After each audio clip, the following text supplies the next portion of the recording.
CMC People kembali lagi di bersama podcast CMC XCM bersama saya Wahyu Alfia Katira dan saya Muhammad Anwar. Nah, hari ini kita akan bahas podcast dengan tema Building a Personal Brand In a Workplace. Nah, kita akan membahas tentang cara membangun personal brand.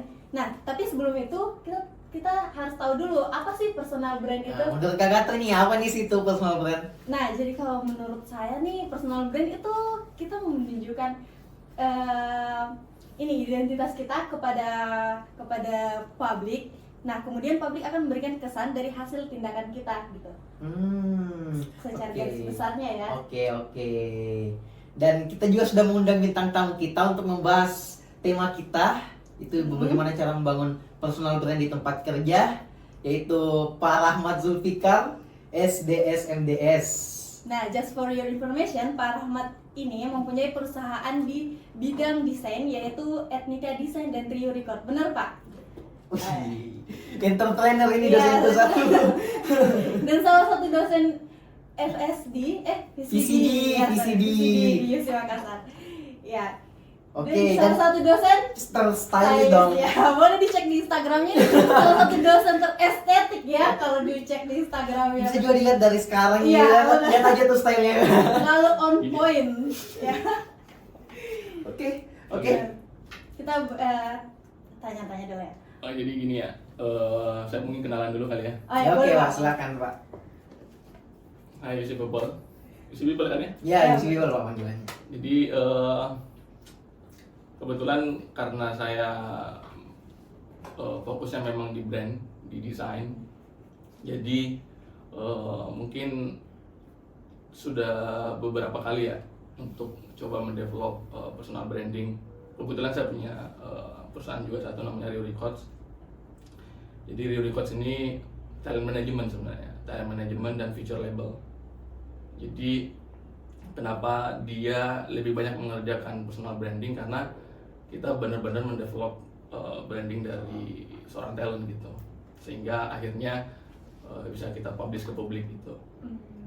Nah, detailnya gimana nanti mungkin ini saya bahas gitu sedikit gitu. Cuman yang jadi menarik sebenarnya kalau kita berbicara brand itu hal-hal yang menjadi concern itu sebenarnya harusnya apa yang menarik buat publik. Terkadang kita mengeluarkannya mentah-mentah gitu. Kita fokus mencari ke dalam terus. Karena kan banyak nih saran, carinya ke dalam nih, yang makin jujur makin baik. Tapi kita juga harus tahu bahwa yang disampaikan ke publik itu juga nggak bisa serta-merta mentah juga. Iya, Pak. Paham. Itulah makanya bahasanya kan kalian membangun kan. Iya. Building. Jadi itulah kenapa selalu ada istilah balik layarnya. Maksudnya istilah balik layar itu kayak gimana, Pak? Ada proses menciptakan brandnya.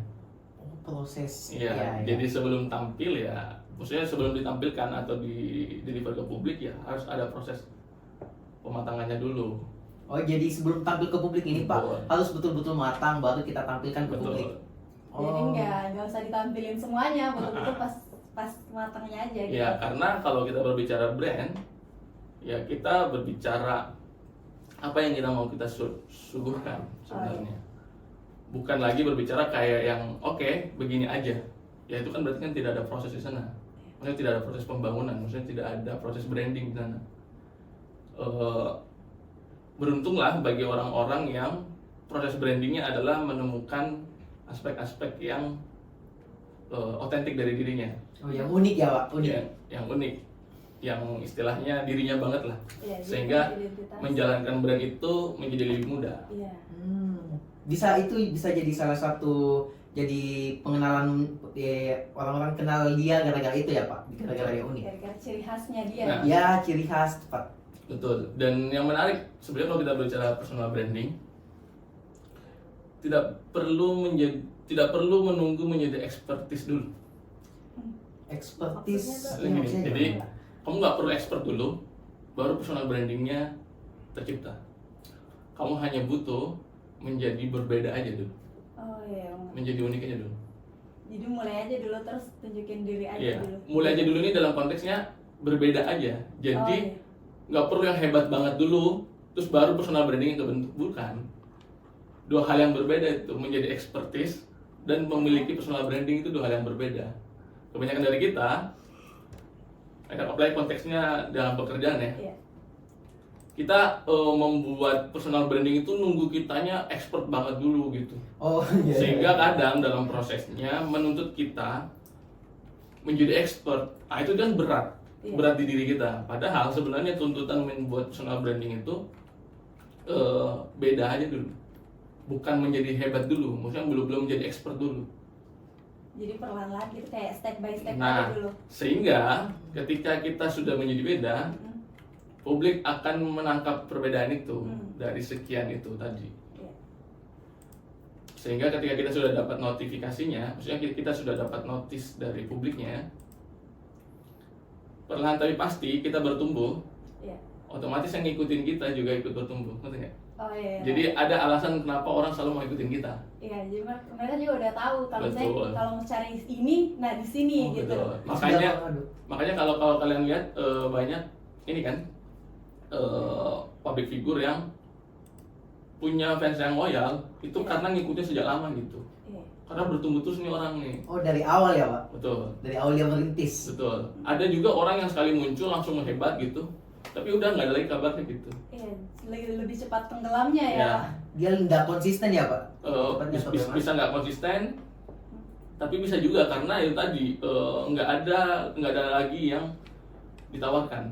Nggak ada lagi yang ditawarkan. Maksudnya ya tadi kalau kita bertumbuh, Ya. otomatis penonton kita ngeliat pertumbuhan kita kan. Iya. Oh, Karena iya, selalu iya, ada iya. hal baru, hal Oh, baru, hal Iya, baru iya, gitu. betul. Nah sehingga itu tadi hal yang paling mudah untuk membuat personal branding itu ya tadi nggak perlu nunggu expert dulu, tapi bisa dimulai dari berbeda dulu. Iya. Bisa dimulai dari berbeda dulu. Berbeda dulu, ya. Kita punya sesuatu yang unik Untuk maksudnya. ditunjukkan kepada Ya. mereka gitu ya. Oke. Nah, Sekarang- kalau ini apa cara Bapak kalau kan personal brand di tempat kerja ya. Tapi kalau misalnya cara Bapak membangun personal brand sebagai dosen nih, Pak. Oke. Nah, ini menarik nih. Kan kita juga nih dosen sekaligus Iya. entrepreneur ya Pak. Oh ya, oke. Nah, oke, ya jadi yang jadi menarik itu karena kan saya sebelum jadi dosen itu kan saya praktisi betul. Jadi saya tuh praktisi murni sebenarnya. Saya murni seorang desainer gitu. Saya udah merintis karir desain sebagai desainer tuh udah lebih dari 15 tahun. Wow. Wow. Karena kalau kita berbicara perusahaan desain saya saja itu yang Etnika Desain itu berdiri 2015. Hmm. Itu di Yogyakarta gitu. Saya udah mendirikan perusahaan desain itu. Jadi sebelumnya freelance gitu. Jadi ada fase yang saya lewatin untuk menjadi sebagai seorang desainer dalam tanda kutip praktisinya ya. Nah, sehingga pengalaman saya di industri itu yang sebenarnya menjadi bekal yang menjadi menarik sebagai saya seorang dosen. Itu yang menjadi sebenarnya jadi bahan yang bisa saya bagi dengan mahasiswa saya. Apalagi kan kalau kita berbicara desain, mahasiswa desain itu ilmu yang paling mudah dimasukkan ke dalam diri itu adalah praktik-praktik lapangan. Iya, iya. Itu menjadi lebih konkret karena kalau kita di desain, kenapa mungkin kalau teman-teman bermain-main di fakultas desain atau di VCD itu karena kan lihat mereka benar-benar kerja keras menciptakan karya gitu. Jadi Ya. bukan hanya sekedar berpikir. Ada karyanya di lantai 5 ya Pak, itu Oh, iya. yang Iya. mural. Iya. Mural. Betul. Nah, itu kenapa? Karena menjadi seorang desainer tuh sebenarnya tuntutnya dua. Kita harus menguasai tacit knowledge sama explicit knowledge. Itu tacit knowledge itu sama yang tadi kita sebutkan itu Bapak, tadi apa itu Pak? Sama explicit knowledge. Jadi kalau dulu dosen saya pernah bilang kalau mau jadi desainer harus bisa dua, tacit knowledge dan explicit knowledge. Explicit knowledge itu tuh teorinya. Oh, iya. Oh, warna kuning ketemu biru jadinya hijau. Itu Oh. teori itu. Teori dasar, Iya. teori dasar gitu. Sehingga kita dipraktikkan bisa langsung bisa. Iya. Oke. Terus misalnya apa lagi? Ini garis dinamis, ini garis statis. Kita tahu teorinya. Nah, ada namanya tacit knowledge. Ini teori jam terbangnya nih. Nah, jam terbang ini hanya bisa dilatih pakai latihan terus-menerus, berkarya terus-menerus. Sehingga track record seorang desainer itu dilihat dari proses berkaryanya. Bukan tiba-tiba, oh orang ini hebat, pinter, sekian, enggak. Tapi ada track record karya portofolionya. Sehingga kalau teman-teman desainer lulus kuliah, misalnya teman-teman mahasiswa desain baru lulus kuliah, itu dilihat portofolionya. Selama kuliah dia benar-benar menghasilkan portofolio yang dalam tanda kutip eksperimen enggak, menguji pengembangan dirinya enggak, atau hanya menyelesaikan tugas-tugas kampus saja. Nah, itu kita kelihatan tuh. Nah, sehingga kita, apalagi saya nih sebagai seorang desainer dan tanda kutip terus kemudian jadi seorang dosen, akan dilihat juga sebagai karyanya. Jadi yang menjadi menarik adalah ketika saya di kelas, saya lebih banyak memang memberikan praktik-praktik lapangan atau study case dari proyek-proyek saya di waktu saya di industri. Jadi sampai sekarang saya menjadi proyek-proyek saya yang terbarukan juga saya bawa ke kelas. Jadi anak-anak akhirnya bisa lihat betul, teman-teman mahasiswa itu bisa lihat betul bagaimana sih proses desain dari teori, kemudian dicocokkan di lapangan, kemudian bagaimana negosiasi desainnya terjadi di lapangan gitu. Nah, itulah maksudnya yang menjadi bekal saya sebagai seorang desainer. Itu yang kemudian salah satu bekal saya untuk membangun personal branding saya. Oh, itu yang bisa jadi salah satu bekal ya. Iya, jadi expertise-nya kemudian mendorong. Makanya saya bilang kan, nggak perlu nunggu. Nggak perlu nunggu jadi expert dulu. Iya. Tapi perlahan, tapi pasti beda aja dulu. Iya. Beda ada dulu tuh dalam tanda kutip gini ya, tetap ada normanya. Iya. Karena kalau berbeda tuh gampang, Iya, gampang. gampang banget. Cuman berbeda tapi karena gini kan, kebencian dan kecintaan itu beda tipis. Iya, betul. Aduh. Dalam artian begini, ketika kamu terlalu beda juga, siap nggak Iya. dengan kebenciannya itu? Oh, iya. Terlalu benci juga ya, bisa jadi cinta. Bisa jadi cinta juga, ngerti nggak? Gitu. Jadi kan banyak orang yang awalnya nggak ngefans terus tiba-tiba ngefans. Iya. Ya, Nah, itu biasanya dari benci berlebih. Benci dulu, iya. Nah, sebenarnya bermain personal branding itu bermain di tataran-tataran seperti itu. Dan itu tipis banget tuh membrannya. Nah, itulah kenapa sangat tricky. Kalian tahu lah Steve Jobs. Steve Jobs. Steve Jobs itu, terus kalau kita tarik mundur berbicara Apple-nya sebagai company, itu lebih kuat bukan di corporate brandingnya atau di product brandingnya, tapi personal brandingnya. Ngerti nggak? Personal Jadi branding Apple, ya, Pak? jadi Apple meningkat itu berkat personal brandingnya Steve Jobs yang ngedorong ke atas. Iya sih. Saya pernah lihat presentasinya Steve Jobs sih, Pak. Oh. Itu yang menarik apa yang menarik? iPod ya, dari kantong saku. Ya, itu salah satu presentasi paling bersejarah dalam dunia teknologi. Dan itu kemudian menjadi pattern dalam launching teknologi hari ini. Nah, itu yang jadi menarik sebagai Apple gitu. Jadi personal brandingnya Steve Jobs justru yang mendorong Apple melejit. Iya Pak. Jadi Paham. kalau kita berbicara tentang Apple ya akhirnya berbicara tentang Steve Jobs. Iya. Atau kita berbicara tentang Steve Jobs, kita berbicara tentang Apple. Iya sih Pak, karena kalau kita bicara soal Apple, pasti kita juga kepikirannya soal Steve Jobs. Ketika Ya. Steve Jobs yang kita pikirkan, pasti kita kepikiran Apple. Ya. Karena saling yang tertanam di Senambungan ya. Iya, bersinambungan dia, Betul. tertanam di memori ya. Nah, itu salah satu contoh besar ya, bagaimana personal branding kemudian mendorong tadi urusan di pekerjaan. Iya. Nah, saya sebagai seorang desainer, personal branding itu menjadi penting. Kenapa? Ketika misalnya nih kamu sebagai calon klien ya, Iya. mau ketemu sama saya, terus mau menawarkan project atau mau dikerjakan projectnya, saya pertemuan 5 detik pertama sedang kamu salaman, Iya. kamu sudah yakin sama saya bahwa saya adalah seorang desainer yang mampu mengerjakan proyekmu. Bagaimana bisa itu, Pak? Itulah kenapa saya menciptakan personal branding saya seperti ini. Kenapa? Karena saya punya tuntutan itu. Bagaimana? Karena sejak awal harus yakin nih calon klien saya bahwa oke, dia mampu mengerjakan proyek branding saya. Bayangkan saya seorang desainer, mengaku desainer, terus kemudian ketemu dengan kamu, tapi saya tidak mencerminkan saya seorang desainer, tidak mencerminkan estetika desain dan etika desain. Pasti kamu ragu dong. Iya. Kayak apa nih? Apa nih? Orang desain. Yakin nih orang ini yang mengerjakan proyek desain saya. Seestetika apa dia? Nah, kayak gitu kan. Kalau anak-anak sekarang ngomongnya gitu. Iya.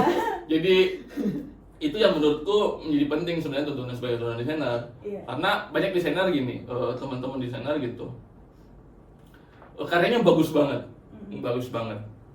Tapi kemudian ketika sudah di tataran negosiasi desain atau jadi gini, ada banyak tahapan ya pada desainnya. Iya. Satunya adalah negosiasi project desainnya, terus negosiasi desainnya. Itu dua hal yang berbeda.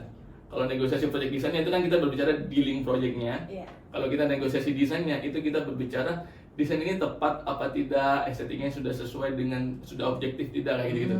Iya. Nah, itu menurut saya harus diyakinkan dengan perspektif desain. Jadi citra desain harus dilihat di diri saya sejak awal. Kamu harus bisa yakin bahwa saya, oh ini desainer memang. Iya. betul. Dengan memperhatikan hal-hal yang kecil ya, Pak. Betul. Mulai dari cara mungkin susunan ruangan. Sesederhana saya memilih warna baju saya. Oh, Kita perhatiin. Itu aja. Kenapa? Ya gimana kalau kita berbicara teori warna, ada teori warna Iya. panas, warna dingin, terus tiba-tiba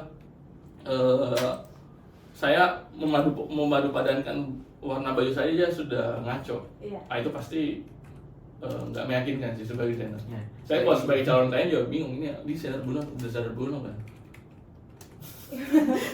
Gimana nih ya? Kalau warna bajunya ini nggak cocok, Pak. Betul. Terus datang nih klien mau manu desain. Dia lihat ini orang desain, jika ini bajunya saya nggak masuk, stylenya saya nggak masuk.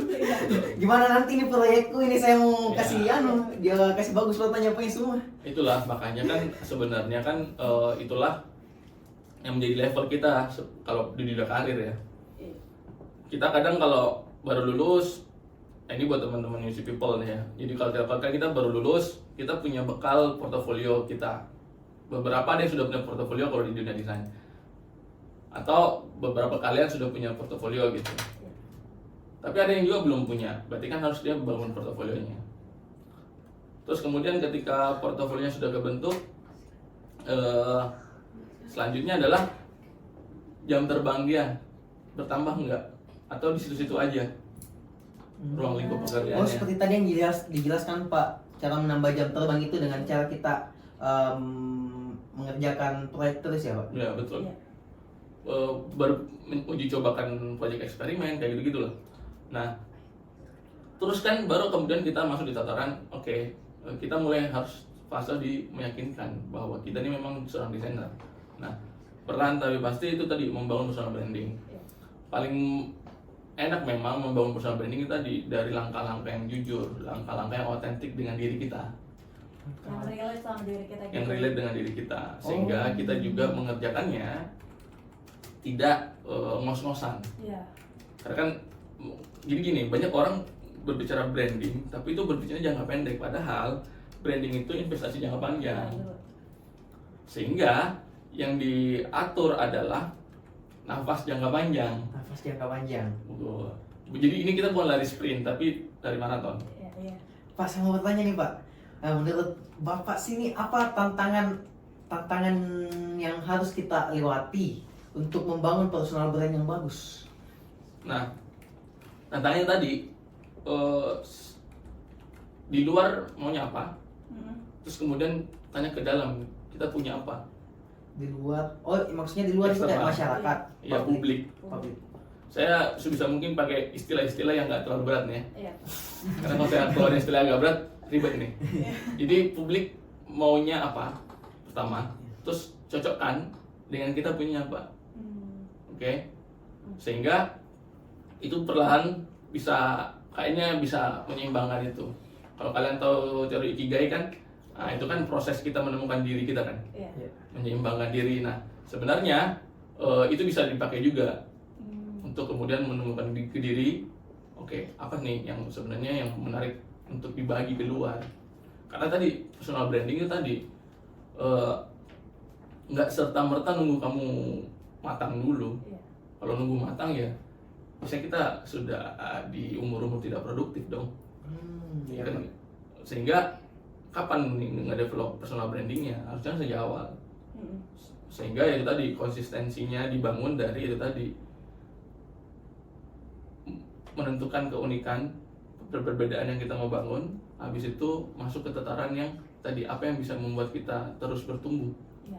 hal-hal yang jujur apa. Kalau saya sebagai desainer ya saya bermain di lingkup desain, terus kemudian melebarkannya lagi ke personal branding, kemudian bikin Ryu Records. Ryu Records itu juga menarik karena saya bukan orang musik Iya. awalnya, tapi kemudian coba menantang diri untuk bergabung dengan teman-teman musik untuk mendevelop personal branding yang lebih jauh di orang lain gitu, bukan di diri saya lagi, tapi talent gitu. Terus saya di studio desain saya ini tadi mengerjakan berbagai macam project yang dicoba di luar comfort zone, jadi sehingga perlantai pasti mengisi kita gitu. Iya, jadi berkembang ya Pak. Jadi maksudnya Pak, ini kita ini tidak harus menunggu jadi ahli sekali di bidang itu. Iya. Kita bisa memulainya dengan menemukan, pertama itu menemukan keunikan diri kita sendiri Iya. dulu. Betul. Setelah menemukan keunikan sendiri, kita lihat juga apa yang dibutuhkan publik, Iya. apa yang ada di diri kita, terus kita jalan bareng-bareng. Betul. Gitu ya. Jadi nggak nunggu kayak gelasnya penuh gitu. Iya. Karena kalau gelasnya udah penuh ya harus dikosongin. Iya, betul betul. Jadi mesti ini harus mindsetnya harus diisi terus nih. Tapi itu tadi, ini gelas harus beda. Harus lebih gede lagi ya. Gelas Iya. harus beda, terus wadahnya harus juga makin besar terus. Iya, ya, paham. Sehingga kita diikutin Sama, terus iya, kan. betul Pak. Oke, gini nih Kak, kan kita tadi sudah bahas tentang bagaimana tantangan untuk Iya. membangun personal brand, dan juga tadi ada konsistensi juga penting untuk membangun personal brand. Nah, ini kita sekarang kan di era digital nih Pak. Iya. Ini bagaimana sih caranya kita manfaatkan media sosial yang baik untuk membangun personal brandnya kita Pak? Oke. Nah, ini menjadi menarik sebenarnya hari ini gitu. Hari ini tuh kan mata publik di mana-mana ya, termasuk sosial media gitu. Nah, sosial media itu dua hal yang berbeda dengan personal branding di kerjaan menurut saya. Iya. Jadi kalau media sosial tuh akan jadi kayak publik secara umum, meskipun kita bisa pilih segmentasi yang kita mau kan. Tapi kalau saya itu hanyalah sebuah platform, kamu mau tampil apa, dan itu biasanya framing yang kita mau tentuin. Misalnya personal branding udah jadi nih seperti ini, ya udah, terus yang mau ditampilkan di sosial media A Iya. itu setengahnya aja, terus sosial media B setengahnya lagi. Jadi nggak bisa, bukan nggak bisa, kamu bisa tentuin. Jadi kayak platform yang kamu bagi aja. Oh iya. Oh, jadi ini maksudnya itu media sosial itu kita bisa pilih sih, kita ini mau dilihat Betul. sebagaimana, kita mau Iya. bagikan apa Ya. yang boleh lah, maksudnya boleh publik lihat, Iya. yang kita izinkan sama publik lihat. Dan menarik sekarang sebenarnya kan tren konten kreator itu kan menjadi hal yang menarik ya. Salah satunya itu di dunia desain. Di dunia desain itu banyak desainer sekarang menggunakan mindset desain konten kreator untuk tadi menimbulkan kebutuhan di industrinya. Misalnya gini, ada desainer nih, tapi aktif di kota itu, tapi entah kenapa kotanya tidak menumbuhkan gairah desain. Iya. Nah, dia melahirkannya dalam konten yang dia buat, sehingga tanpa disadari akhirnya publik mulai melihat bahwa oke, desain itu menjadi penting. Jadi dia membangun awareness di situ, dia membangun demand, akhirnya mulai ada permintaan kan terhadap kebutuhan desain, karena dia sadar, bayangkan dia tinggal jadi desainer di sebuah kota tapi kotanya gitu-gitu aja, Iya. Iya Pak. nggak ada peserta terhadap desain atau nggak ada kebutuhan desain, terus dia mau hidup dari mana coba? Nah, sehingga dia pakai platform digital itu untuk itu tadi, memberikan kesadaran ke pemerintahnya, ke masyarakat kotanya, bahwa ada desainer loh di kota itu, ngapain pesan desain di kota lain, Iya, di kota sendiri ada talent desainer gitu. Iya. Nah ini yang sebenarnya menarik. Kalau dalam kasus teman-teman desain yang pakai platform digital, sosial media untuk tadi Menunjukkan diri ke ya, publik. menunjukkan Iya. publik. Karena ada dari teman yang saya dengar dari teman nih Pak, itu sekarang itu lebih tepatnya siapa seberapa banyak orang kenal kita, bukan walaupun kita expert bagaimana Pak, tapi kalau orang tidak kenal kita, bagaimana aja caranya dia hubungi kita Pak? Walaupun kita standar nih, tapi orang kenal kita, oh dia tahu bagian ini, itu kita lebih banyak kayak pemasukan lah dari situ, karena orang-orang tahu, oh kita ini di sini, Ya, ya. kita profesinya sebagai ini, jadi orang-orang kenal. Nah, ini kalau kita berbicara era post truth ya, pasca kebenaran. Era post truth dalam ini, justru validasinya itu bukan, jadi kebenaran itu bisa jadi bukan yang sifatnya justru benar, tapi yang banyak orang yakini itu benar. Iya. Dan itu benar. Iya, Jadi tahu. faktornya sangat kuantitatif banget, bukan kualitatifnya, jumlahnya. Jadi bisa jadi nih, itu hal yang salah, tapi karena banyak orang yang meyakini itu benar, Jadi benar. Iya, jadi benar. Makanya jangan samakan hal yang quality dengan tadi jumlah. Kebanyakan dari kita adalah terlalu terburu-buru kadang melihat apa yang sosial media berhasil munculkan itu adalah sebuah hal yang kualitinya bagus. Nah, sedangkan kalau kita berbicara personal branding, lebih baiknya antara kamu bisa surfing di atasnya atau malah kamu bisa jadi tenggelam di dalamnya. Bahaya tuh. Iya. Makanya kita mesti surfing the wave-nya aja. Maksudnya Pak kayak Kan kebanyakan kita kalau kita ngomongin sosial media ya, Iya. dikit-dikit langsung ngikutin tren, Iya. ngikutin tren. Itu tren baik, tapi dia jangka pendek. Iya. Oke? ya paham. Nah, jangan jadikan tren sebagai fundamental di dirimu. Iya. Oh, iya. Ngerti Karena kan, ya? kita biasanya nih, kita nih Gen Z ya, kalau ada Nah. tren-tren nih kayak Langsung ikut, baru FOMO. FOMO ya. Nah. Langsung mau coba Iya. coba beli ini. FOMO-nya aja boleh, asik. Iya. Tapi kan jangan jadikan itu kayak sebuah fundamental di dirimu. Wah, saya mau jadi yang ini aja. Ini Padahal itu aja. cuma Padahal itu cuma tren sesaat. Iya. Bubble ya Pak, bubble. Itulah kenapa penting tadi bertumbuhnya di diri kita itu kalau personal branding. Kamu udah oke, kamu nemu unikmu, perbedaanmu. Terus kemudian apa yang bisa kemudian terus kau siram biar tumbuh terus. Iya. Bukan yang tiba-tiba satu musim udah mati. Iya. Enggak gitu. Kita harus lihat juga jangka panjangnya ya Pak. Betul. Karena ya tadi kalau kita ngomongin personal branding ya ada fasenya gitu. Iya, Ada fasenya dan itu diuji oleh Iya. maksudnya oleh zamannya, maksudnya oleh peradabannya, oleh eranya gitu.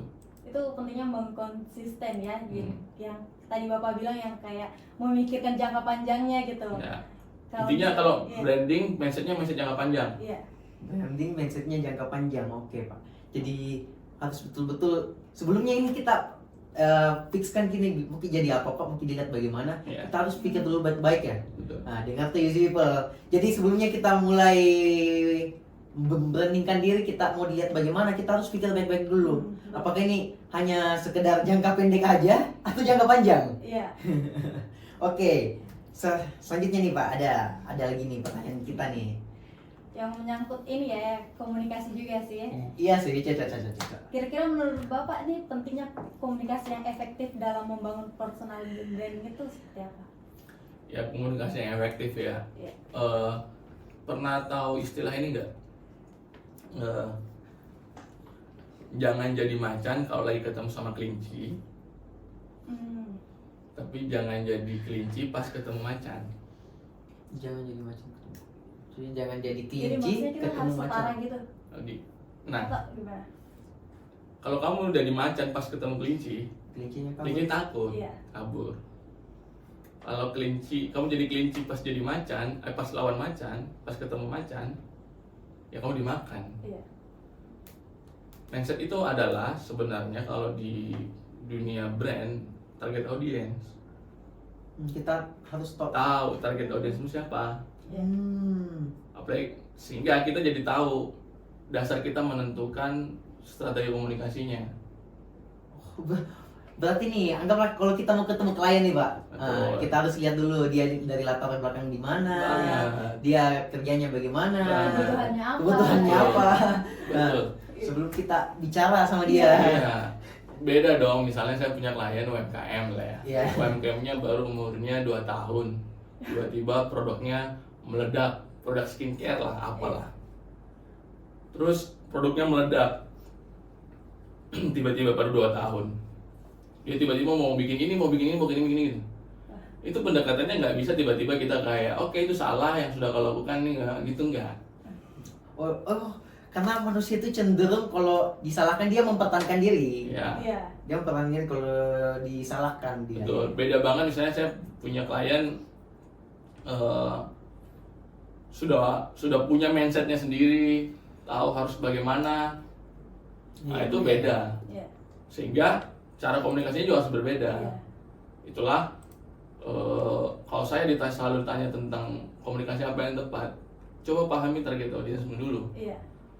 Dan yang jadi menarik adalah kalau di dalam perancangan dunia desain atau dunia brand, terkadang target audience itu dipilih.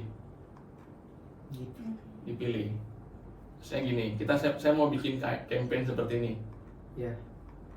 tapi target audiensnya saya maunya yang ini aja ya. Bisa, berarti kan saya membuat strategi komunikasi untuk target audience tertentu. Iya.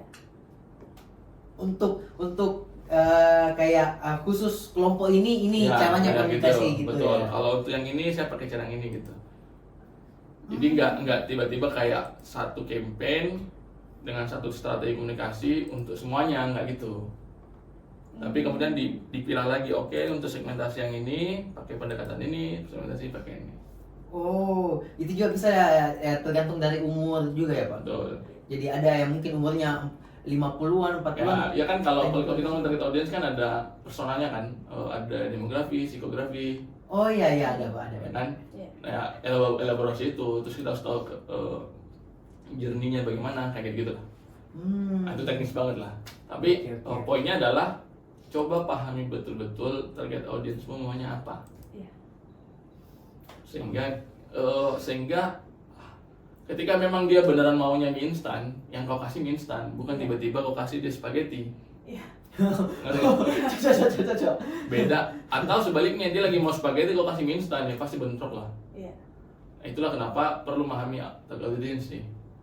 Ya emang dari awal yang perlu dipahami itu audiens dulu, yang apa Iya. yang mereka sebenarnya butuhkan. Kita Iya. nggak bisa tiba-tiba kasih ini gitu, Iya. nggak bisa.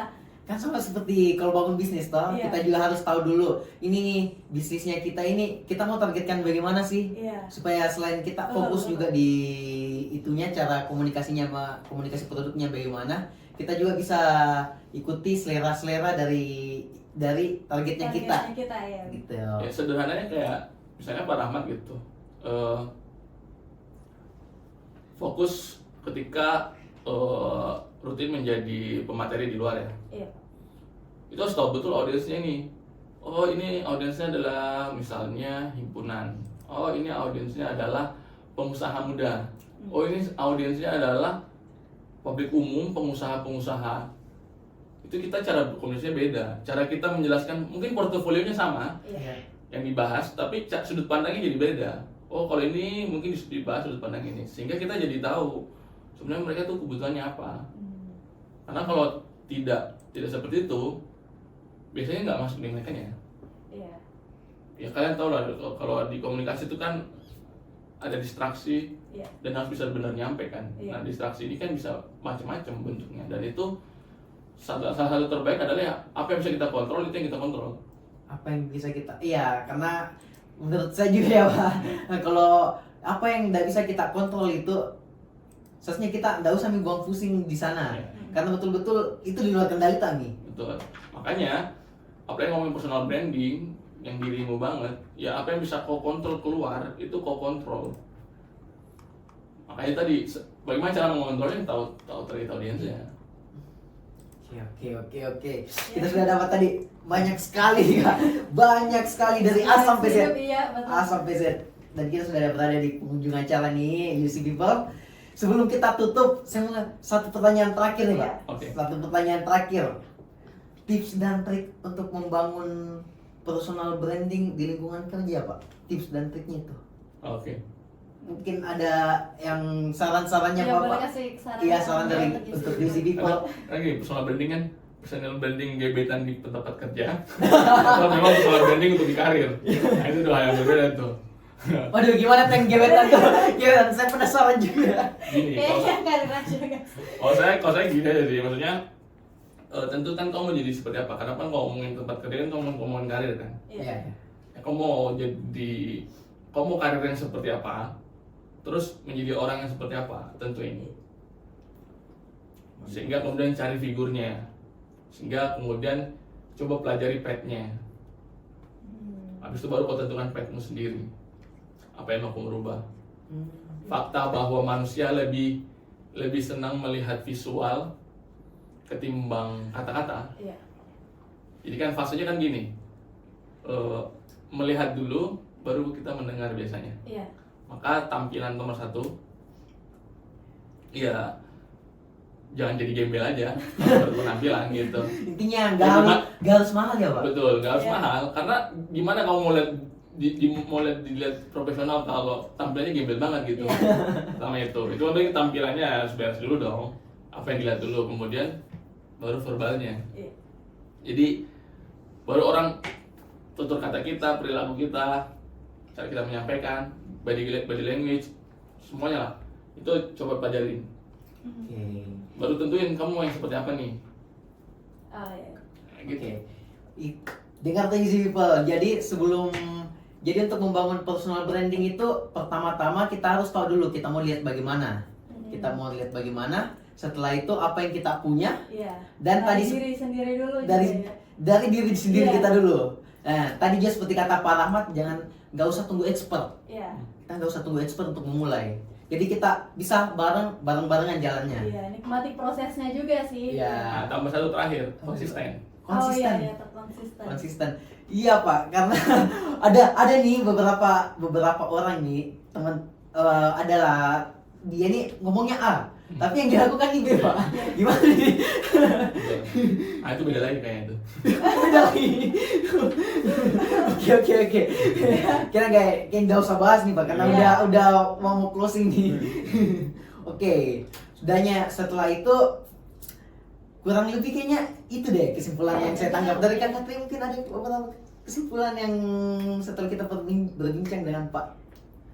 Nah, kalau menurut saya ini kita ya seperti nggak jauh juga sih, menurut kita tahu diri dulu sendiri, terus lihat apa yang publik butuhkan dan apa yang kita bisa berikan ke publik, terus jaga konsisten diri, nggak usah terlalu FOMO lah, tunjukkan keunikan diri sendiri juga Keunikan gitu. diri, oke. Apa yang berbeda dari dirimu, Oke. tapi nggak berbeda banget gitu, bukan yang berbeda yang bisa diterima. Oh, bukan yang negatif ya maksudnya. Bukan yang negatif, Bukan yang maksudnya yang bukan negatif gitu.